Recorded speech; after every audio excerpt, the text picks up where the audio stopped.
ఆదియందు దేవుడు ప్రపంచాన్ని సృష్టించాడు. ఆకాశమును భూమియందున్న సమస్తమును చేశాడు. దేవుడు చేసిన దానిని మనం చూస్తే అద్భుతంగా ఉందని చెప్పవచ్చు. దేవుడు చేసిందంతా ఎంతో బాగుంది. ఆయన సృష్టి, ఆయన గొప్పతనమును, మంచితనమును, ఆయన శక్తిని తెలుపుచున్నది. దేవుడు సమస్త జంతువులను, ప్రతి వృక్షమును భూమి మీద మొలిపించాడు. దేవుడైన యెహోవా నేల మట్టితో నరుని నిర్మించి వాని నాసికారంధ్రములలో జీవవాయువును ఊదగా నరుడు జీవాత్మ ఆయను. మొదటి మానవుడు ఆదాము అని పిలువబడెను. నరుడు ఒంటరిగా నుండుట మంచిది కాదని ఆదాము కొరకు సాటి అయిన సహాయముగా ఒక స్త్రీని దేవుడు సృష్టించాడు. ఆమె హవ్వ అని పిలువబడింది. వారు తనతో నిత్యము సన్నిహితంగా ఉండాలని దేవుడు కోరుకున్నాడు. రమ్యమైన ఏదెను తోటలో దేవుని సన్నిధిలో వేదన మరియు మరణం లేకుండా వారు సంతోషంగా జీవించారు. ఈ తోటలోనున్న ఒక్క ఫలమును తప్ప ప్రతి ఫలమును నీవు తినవచ్చు. వద్దన్న ఫలమును తిను దినమున నిశ్చయముగా చచ్చెదవు అని దేవుడు ఆదాముతో చెప్పాడు. అయితే సాతాను హవ్వను శోధించాడు.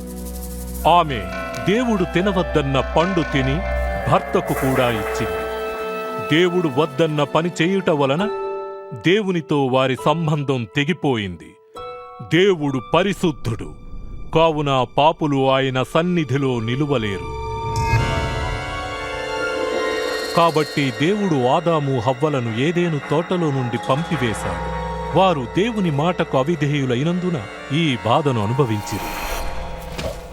వారు పాపము చేసినందున మానవులందరూ బాధకు, మరణమునకు, దేవుని నుండి ఎడబాటుకు గురయ్యారు. కాని దేవుడు మానవాళిని ప్రేమిస్తున్నందున వారు తనతో నిత్యము జీవించుటకు ఒక మార్గమును ముందుగానే సిద్ధపరిచాడు. శిక్షకు అర్హులైన మానవాళిని కాపాడి నిత్యము తనతో సహవాసము చెయ్యగల ప్రణాళికను లేఖనముల ద్వారా దేవుడు తెలియజేశాడు. ఈ ప్రణాళికలో కొంత తన ప్రవక్త అయిన అబ్రహామునకు దేవుడు బయలుపరిచాడు.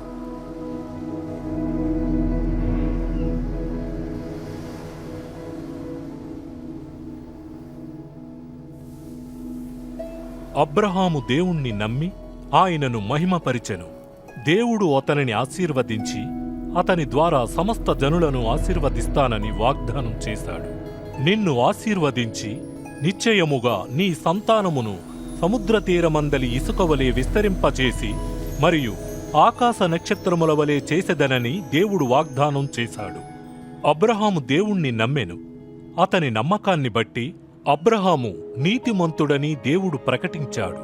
ప్రజలు ఆయనను దేవుని స్నేహితుడు అని పిలిచారు. ఒకరోజు దేవుడు అబ్రహాము తన ఆజ్ఞకు లోబడునో లేదోనని పరిశోధించాడు.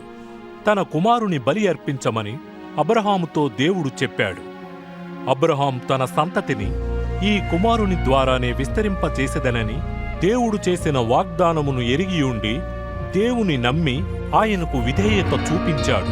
అతడు తన కుమారుని దేవునికి బలిగా ఇవ్వడానికి సిద్ధపడ్డాడు.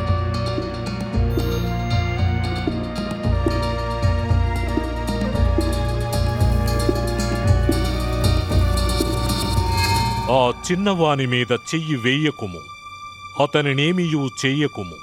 నీకు ఒక్కడైయున్న నీ కుమారుని నాకియ్య వెనుతీయలేదు గనుక నీవు దేవునికి భయపడువాడవని కనబడుచున్నది అని దేవుడన్నాడు. అప్పుడు అబ్రహాము కన్నులెత్తి చూడగా పొదలో కొమ్ములు తగులుకొనియున్న ఒక పొట్టేలు కనబడెను. అబ్రహాము వెళ్లి ఆ పొట్టేలును పట్టుకొని తన కుమారునికి మారుగా దహనబలి అర్పించెను. కృపా కనికరములు గల దేవుడు అబ్రహాము కుమారుని స్థానంలో బలిగా అర్పించుటకు ఒక పొట్టేలును ఇచ్చినప్పుడే మానవాళి పట్ల తనకున్న గొప్ప ప్రేమను చూపించాడు. మానవులందరి కొరకు తాను చెయ్యబోయే అంతిమ బలియాగమును గురించి కూడా ఆయన బయలుపరిచాడు.